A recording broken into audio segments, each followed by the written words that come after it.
A gente vai falar do daltonismo. E aí eu quero ler uma nota para vocês, falando dela, que eu sou fã, acho ela maravilhosa, acho que ela tá agora numa fase aí tão linda, né? Ela que passou por um momento delicado e que voltou com tudo. Recentemente, a apresentadora Ana Furtado contou que vive com daltonismo e tem dificuldade para enxergar, principalmente as cores verde, vermelha e marrom. A apresentadora, que está curtindo um período de férias com a família em Orlando, nos Estados Unidos, usou as redes sociais para compartilhar com seus seguidores que conseguiu enxergar as cores como elas realmente são, graças ao auxílio de óculos especiais. E claro que o assunto chamou a nossa atenção. Então hoje nós convidamos a oftalmologista Luciana Amiso, que vai tirar todas as dúvidas. Bem-vinda. Obrigada, prazer, Carol, pelo viu, tê-la aqui. Vamos fazer o seguinte, antes até de começar, vamos ver o vídeo da Ana? Pois Olha só que legal, na tela. Oi, gente, tudo bem? Eu hoje vou dividir com vocês um momento muito especial na minha vida. Pra quem não sabe, eu sou daltônica. Eu tenho dificuldade de enxergar cores, principalmente o verde, o vermelho e o marrom. Eu descobri um óculos, esse aqui que eu comprei, que vai me fazer ver as cores como elas realmente são. Vai ser, no mínimo, muito emocionante pra mim e eu quero dividir esse momento com vocês. Bom, chegou a hora de colocar o óculos. Eu não sei o que vai ser.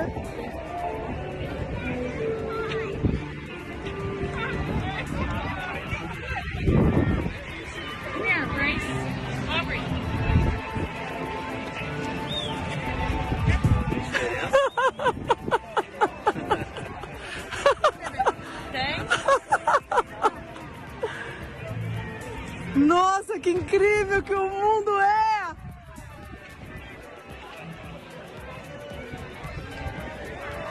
Nossa, vocês veem assim o mundo? Acho que sim. Nossa! Tô chocada! É lindo! É lindo!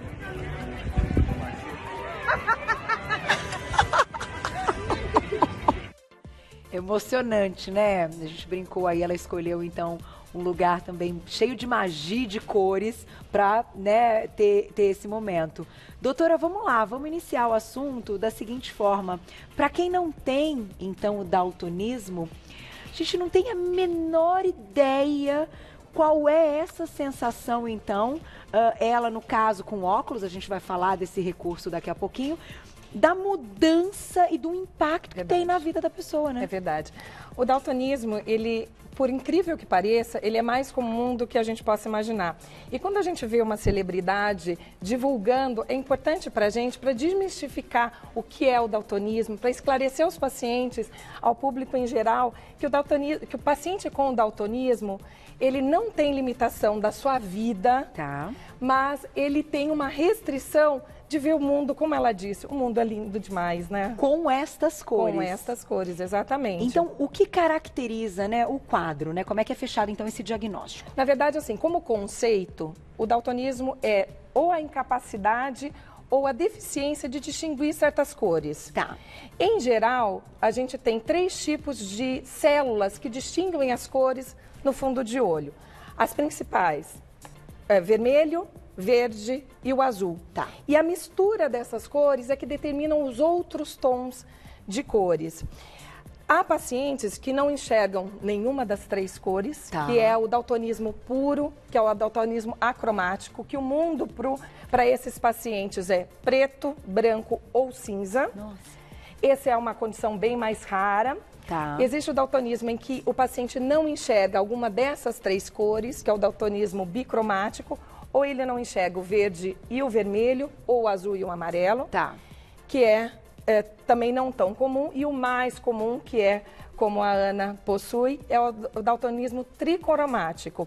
Ele enxerga as cores, mas em tonalidades diferentes do que os não daltônicos enxergam. Então, por exemplo, o vermelho, ela enxerga como? Marrom. Marrom.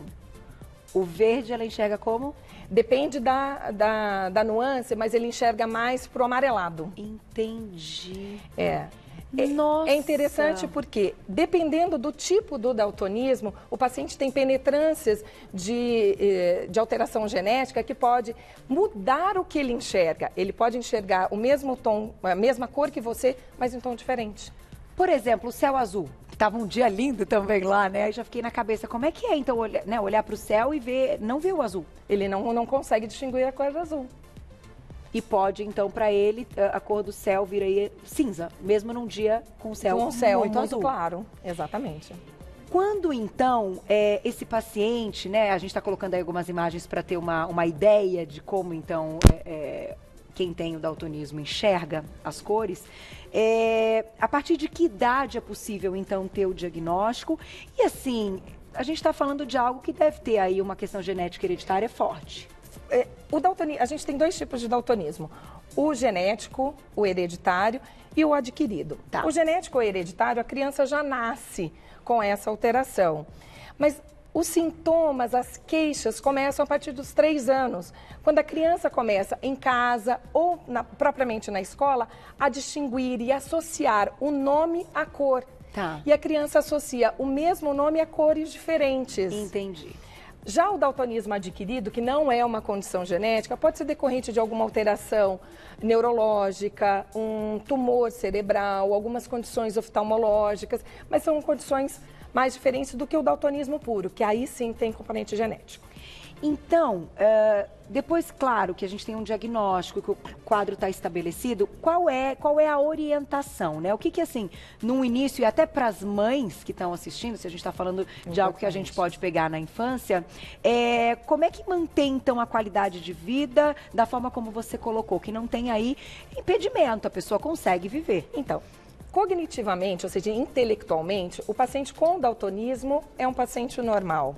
Ele não tem nenhuma outra restrição, inclusive oftalmológica. O daltonismo mais comum, que acima de 90% dos casos, o paciente tem uma visão normal, uma acuidade visual normal. Tá. E é importante a gente orientar as mães e os professores para orientar a criança a saber diferenciar uma cor ou outra, tá, de acordo com o que ela enxerga. Apesar de hoje a gente já ter esse recurso novo, que são os óculos com esses filtros especiais, a criança consegue, para ter uma vida normal, distinguir o mesmo tom de cor com alguns códigos. Ah, que isso ela aprende. Ela aprende a distinguir a mesma cor com a tonalidade diferente. Claro, e o adulto também, se isso, né, na fase adulta. É muito difícil a gente pegar pacientes adultos para fazer um primeiro diagnóstico. Normalmente, a própria mãe, a própria professora já percebe que a criança distingue cor de forma diferente dos outros colegas.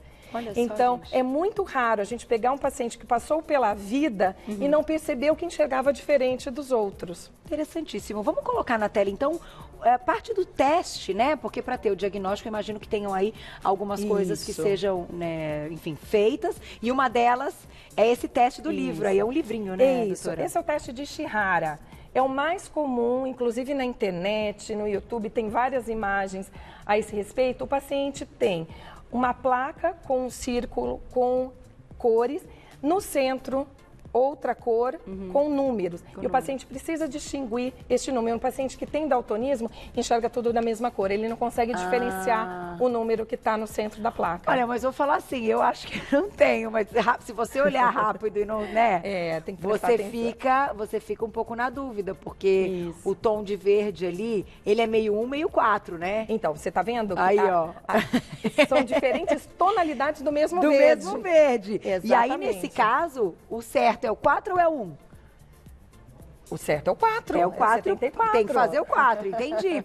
Então, se você só olha, se você tira o verdinho claro ali, ele vira um 71. Exatamente. E aí a gente tem o mesmo daltonismo do verde, mas com diferença penetrância. Entendi. Aí vocês pegam exatamente o grau e onde é. Exato.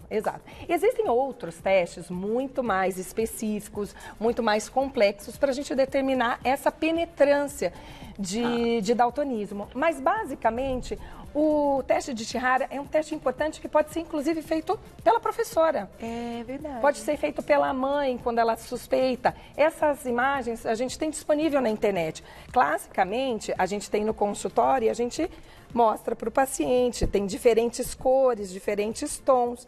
Inclusive, para a criança que ainda não é alfabetizada, que não conhece os números, a gente consegue fazer o mesmo teste, ela percorrendo com o dedinho a cor que é diferente do fundo. Entendi. É verdade, porque a criança que ainda não está alfabetizada. Etc.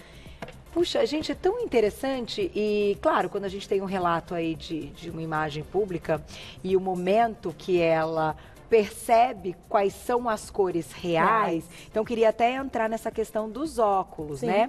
Hoje é possível, eles são vendidos já livremente? Sim, na internet tem várias empresas. Aqui no Brasil ainda não tem a fabricação desses óculos, todos são importados. Tá. Não são óculos baratos. Tá? Imagino. Ao redor de $400, mais ou menos. Existem uns um pouco mais caros, inclusive, que são para distúrbios um pouco mais complexos. Mas, em geral, é super acessível. Na internet, a gente consegue importá-los. Tem várias empresas. E aí, eles também têm tons diferentes, dependendo do tipo Tem do daltonismo. tipos diferentes de óculos. Cada um com filtro diferente para o espectro diferente de cor que o paciente não enxerga. Então, no caso da Ana, ela comentou do vermelho, do verde, do marrom. O dela é Específico para essas cores. E é feito assim, é uma encomenda ou ele já tem assim, pronto? Não, ele já tem pronto. Você manda o pedido do espectro que você quer, já eles te mandam com exatamente as cores que você precisa.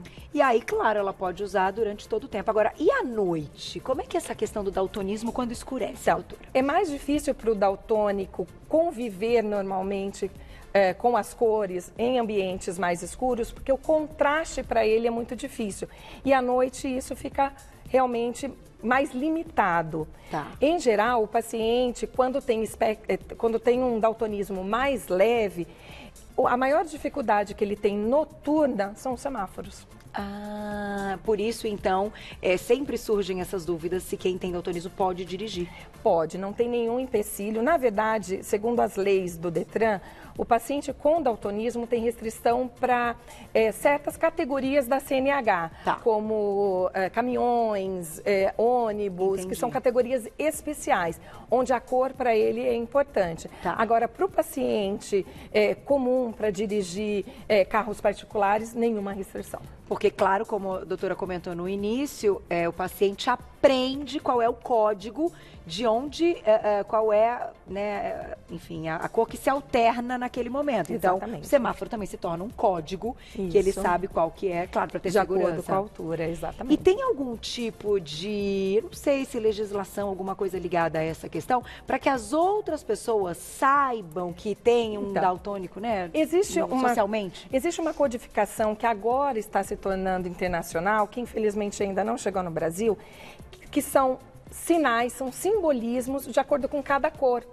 Então, o paciente sabe que a cor vermelha tem um tal símbolo, a cor verde tem outra. Então, ele sabe que com este simbolismo, ele vai poder diferenciar, apesar de não enxergar essas cores, ele vai poder diferenciá-las de acordo com o símbolo que aparece. Porque para algumas situações e profissões, pode ser limitante, né? Exatamente. A principal e mais comentada é quando o paciente, por exemplo, um eletricista, que ele precisa diferenciar tons diferentes, cores diferentes de fios. É verdade. Que fazem diferença na sua profissão. Sim. Mas até mesmo para a dona de casa, se ela precisa ir à feira e ela precisa comprar um pimentão verde ou vermelho. Nossa, pois é. Ou amarelo. Então, ela vê o pimentão marrom. Ela vê o pimentão marrom. Olha, é um assunto muito interessante e de impacto, e o que eu acho legal a gente comentar também é o seguinte, preconceito dentro dessa questão. Então, preconceito profissional, ou que as pessoas acabam tendo, porque no início já ouvi aí questões de bullying, né? Não, mas como assim você não está enxergando essa? Isso aqui é vermelho. Então, eu acho que hoje vocês também, dentro da especialidade, fazem um trabalho para... Sim. a principal é a conscientização nas escolas para que a professora lide com as crianças com daltonismo de forma habitual. Tá. Mas a gente ouve muita brincadeira, na verdade, com os pacientes adultos na combinação de cores de roupas. Ah, é verdade. Quando o paciente não consegue combinar tons, aí sim é o bullying profissional. E olha, a Ana sempre impecável, né? De looks, de tudo. Então, e ela nunca tinha dito, eu acho, né? Eu acho que foi a primeira vez. Foi a primeira vez que ela veio a público para contar, então, essa questão. Que coisa, gente, interessante. Perguntinha do público na tela. A gente está aqui sempre para ajudar. Vamos lá, pergunta da Joana. Obrigada, Joana, um beijo. O daltônico pode ter miopia, astigmatismo, então, e afins, ele tem uma predisposição maior para problemas oftalmológicos? Joana, obrigada pela pergunta. Na verdade, se for o tipo mais raro de daltonismo, que é o acromático, onde o paciente só enxerga tons de preto, branco e cinza, ele pode sim ter outros problemas associados, como muita sensibilidade à luz, muita fotofobia, nistagmo, que é um movimento involuntário dos olhos. Então, é uma condição mais rara e mais específica. Certo. Em geral, o daltonismo mais comum, que é o tricromático, o paciente pode sim ter outras alterações. No caso, ela perguntou das ametropias, que são os graus. O paciente pode ter hipermetropia, astigmatismo. Isso não altera o tipo de grau que o paciente tem, apesar de ser daltônico. E também pacientes que são daltônicos e não têm nenhum grau, não precisa fazer... Não é uma condição ligada. Ligada, que caminha de Exatamente. forma junta. Comentei há pouco da questão da não cura, né? A gente está falando também de uma questão genética envolvida na maioria dos casos. Então, o controle que a gente tem para que esse paciente tenha qualidade de vida. Começa com a orientação que você deu no início, né? Aprender esses códigos, identificar o quanto antes. E como é que a gente leva isso para a vida, assim, para quem está nos assistindo? E eu acho que a gente evoluiu muito também na questão de tecnologia. O que a gente tem hoje na medicina? Então, os óculos especiais, que são esses óculos que a Ana mostrou no vídeo, são óculos que filtram o espectro de luz em que o paciente não enxerga. Tá. Ele foi desenvolvido mais ou menos há uns 15 anos, quando um cientista americano que desenvolvia óculos para o uso de laser na medicina em geral, num jogo de frisbee, um amigo dele que era daltônico, por acaso pegou esses óculos e viu coisas que ele não enxergava. Tá. O cone perto desse campo de frisbee era alaranjado. E ele nunca conseguia ver ele não conseguia ver o cone como todo. Tá. E ele viu pela primeira vez e teve essa mesma sensação da Ana. Você vê coisas que eu não vejo. Nossa. Então, a partir daí, esse cientista americano começou a desenvolver esses óculos de acordo com o grau de deficiência que o paciente tinha e de acordo com a cor que ele não enxergava. Entendi. Agora, lentes ainda não. Lentes de contato ainda não. Mas deve ser um próximo passo. Provavelmente porque a gente conseguiria colocar dentro dessas lentes o filtro semelhante ao que tem nos óculos. Talvez tenha um custo até maior. Provavelmente sim, porque aí teria que ser individualizado a cada paciente. Mas eu acho que, né, a gente caminha sempre pro futuro, com certeza. Pro futuro para melhorar a qualidade de vida. Que bacana, doutora. Tem mais perguntinha, Gláucia? Nossa, adorei, achei a explicação maravilhosa. Então, vamos ficar sempre atentos. Eu quis tocar na questão do preconceito, porque, puxa vida, né? A gente não merece mais esse tipo de situação. Não precisa. Não precisa, né? Então a gente tem que sempre tentar ajudar, entender, se colocar no lugar da outra pessoa. E olha quantas possibilidades, então, a gente está evoluindo para trazer mais qualidade de vida para esse paciente. Muito legal. Obrigada, viu, doutora? Obrigada pelo convite. Olha, eu vou passar o contato da doutora para quem quiser saber mais. E aí, claro, quando a gente fala da saúde dos olhos em geral, a gente tem que fazer check-up, tem que ir, né, todo ano, tem que ver se está tudo certinho, né, doutora? Perfeito. Essa colocação é super importante, principalmente agora no início das aulas. É importante a criança passar por uma avaliação oftalmológica em fase de pré-alfabetização, até mesmo para o desempenho dela escolar ser diferente e para o paciente em geral, paciente adulto, anualmente. Tá aí, gente. Vou deixar o contato, então, da doutora. Eu vou deixar um telefone que é o 3181-8333. 3181-8333. E nas redes sociais, então, aqui tá Facebook, é Visclin Oftalmologia. VISCLIN. Oftalmologia, vocês já encontram todo o trabalho da doutora Luciana Amiso, oftalmologista. Adorei, volte, viu? Obrigada. Obrigada, assim, explicação maravilhosa, super bacana. Eu acho que a gente ajudou muita gente hoje. Obrigada.